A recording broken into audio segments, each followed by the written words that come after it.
here in Sausage Shram on Stadium, watchstadium.com, and Shrammy, this weekend, UFC 242 over there in Abu Dhabi. It's going to be lit. The return of a beep. The kids say these days, right? Yeah, Nurmagomedov taking on Dustin the Diamond Poirier. We got to break all this down, and of course we do that with our buddy Jordan J. Adams. Friends, we call him Jay. Jay, United Fight Alliance on Stadium tonight, 9 p.m. Eastern. Tell the people what they're going to see. Hey, Dave, before we talk about cage fighting, can I just ask you a question? Have you been working out? I'm trying, Jay. About that. I'm trying to get on your level. That's Mizzen Maine for you. Mizzen Maine is changing my life. But, Jay, it's all because of you. When you were here in Chicago and I saw your physique, I said, I got to get on Jay's level. And that's not easy to do. But now you got a shirt that showcases all the work you've been doing. I'm trying, Jay. I'm trying. Gleason T-Bow's watching the fight. He's watching your show. And he took one look at your physique. He said, I'm getting out of the sport. I don't want any part of Gleason T-Bow. I don't want any part of him. Jay, what do you have on this week on United Fight Alliance, 9 p.m. here on Stadium? Hey, thanks very much for that. Yeah, we're so proud to be presenting the Fighters Only 11th Annual World Mixed Martial Arts Award Show. What a fun show it is to catch you guys, because you get to see all your favorite fighters behind the scenes. You get to see them outside of the fight world. You're still going to get to see great knockouts. You're going to see DC Cormier, Dustin Poirier. You're going to see Khabib. You're going to see Amanda Nunes. You're going to see Israel Adesanya. You're going to see all your favorites, Tony Ferguson, El Kukui. They're all going to be on there. You're going to be seeing their knockouts. You're going to be seeing Fight of the Years. You're going to be seeing Fighter of the Years, because all of these awards, like KO of the Year, they're all going to be included with video. Wow. So it's a super fun show to watch. It's hosted by Dolph Lundgren. You remember him, Wow. Drago from Rocky fame. The dude is funny. He's really funny. He comes out, he puts on a good show. It's co-hosted by our good friend Dave Farah, who is an outstanding MMA journalist in Las Vegas. He's also a radio celebrity out there. He's co-hosting with Dolph, and the two of them do a fantastic job. And that's tonight on Watch Stadium at 9 p.m. That is going to be awesome, and it's good to know that Dolph has rebounded since that horrific loss he had at the hands of Rocky over there in Russia at the end of Rocky IV, so he's rebounded well. We know that we're very excited, obviously, to see this card in Abu Dhabi, and I've been scrolling through Twitter, and they're like, the people are showing out for Khabib, who's already there getting ready to take on Dustin the Diamond Poirier for the lightweight championship of the world on Saturday night. Jay, I know that everybody looks at this and says lopsided, right? Khabib, the Diamond's a great fighter, we know that. How can Dustin the Diamond Poirier pull off what I think some would believe to be a monumental upset Saturday night? That's a really good question. And a lot of people consider Abu Dhabi as home court advantage for Khabib, being out of Dagestan. And like you said, all the Russians and everybody from his neck of the woods are flocking to Abu Dhabi right now. He will have home court advantage, no doubt about it. They have a common opponent. They have two common opponents, Michael Johnson and, of course, Conor McGregor. And Khabib won both of those fights, and Dustin lost both of those fights. So very strong argument, like you say, that this could be a blowout. Khabib heavily favored. The last numbers I saw, he's given away 400 points. Woo! You know, Dustin, 300 plus. I'm going to go out on a limb and say, if you're a betting man, and I would take the points on this one. Now, I know I'm probably going to get some pushback, but I'm going to make a case that Dustin is peaking at just the right time, and he's fought tougher guys than Khabib has fought. Half of Khabib's record are Russians that are hard to track. Now, he's fought some tough guys. Obviously not taking anything away from Khabib. Fought some really tough guys. But Dustin has fought Max Holloway, Eddie Alvarez, Justin Gaethje, Anthony Pettis, Cub Swanson, just to name a few. He's handled them.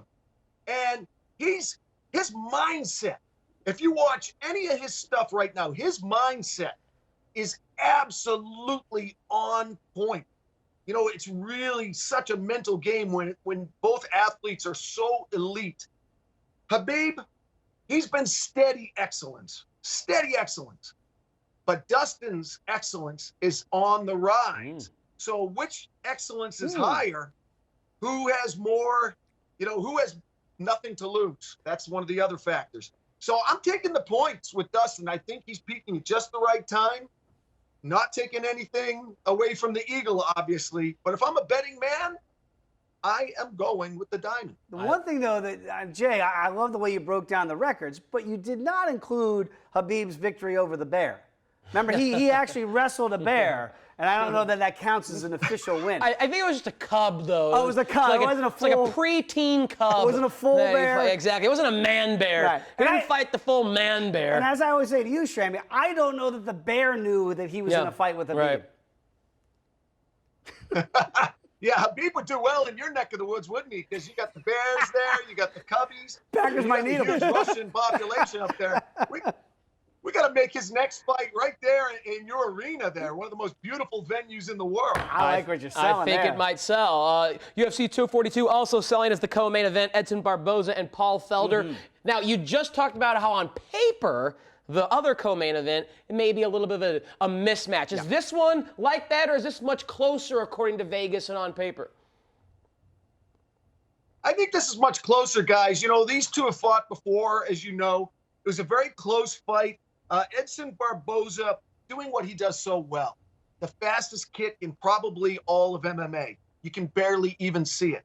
The switch kicks, the heel kicks, the axe kicks. And I think Felder wasn't ready for it. I think that he wasn't prepared for that speed. He wasn't prepared for that kind of power. Edson Barboza Jr. at 20-7. It was the kicks. It was the power. Felder's an absolute monster. I think what Felder kind of fell into a pattern, and I think in the long run, it hampered him. He was doing a lot of, spinning back fists. He was trying to figure out the code. I think he might have the code this time around. I think that, like we were talking about Dustin on the way up, Felder's been on the way up. You can look at trajectories. Edson kind of in a must-win situation here in the co-main event. He's dropped to 3 of his last 4 fights. And, the pressure in this weight division to win is intense. So he's going to be, I'm guessing he's going to be fighting with a little bit of stress. Felder, is a promotion favorite. The boss loves Felder for a lot of reasons. The Irish Dragon keeps getting better. Every time he steps into the cage, he improves on something. There you see some of his nasty elbows. He's just so strong. I think you got to give this one to Felder. You saw it. That was actually the first fight he had dropped in a long time with Barboza, and he was physically angry. I mean, he was really, really angry at himself. He's not a sore loser. He was upset with himself. I think he's going to up his game in this co-main event, and I think he beats Junior. Yeah, we've had the Irish Dragon on our show here. Big fans of his. That is a huge matchup in that co-main event. I guess somewhat surprising news here is that Chris Cyborg has left the UFC, signed a record deal, the most ever made by any woman in the history of Bellator and that promotion. Jay, I look at it and go, well, Dana White created a division for Chris Cyborg, the 145-pound division, and she loses to Amanda Nunes. And yes, she won another fight and won, but then just rolls out of town. What'd you make of that, of her leaving the promotion? Guys, this is the sort of the question of the year. Earlier we're talking with the Fighters Only Award Show, the best of the year, KO of the year, fight of the year, comeback of the year. This is the question of the year. You create a featherweight division for women. You bring in the marquee fighters. You've got a woman who's cleaning out 135 and 145 in Amanda Nunes. You finally have someone who can give her the fight of her life. You've got a huge money rematch, and you let it slip through your fingers? You leave her exposed in free agency?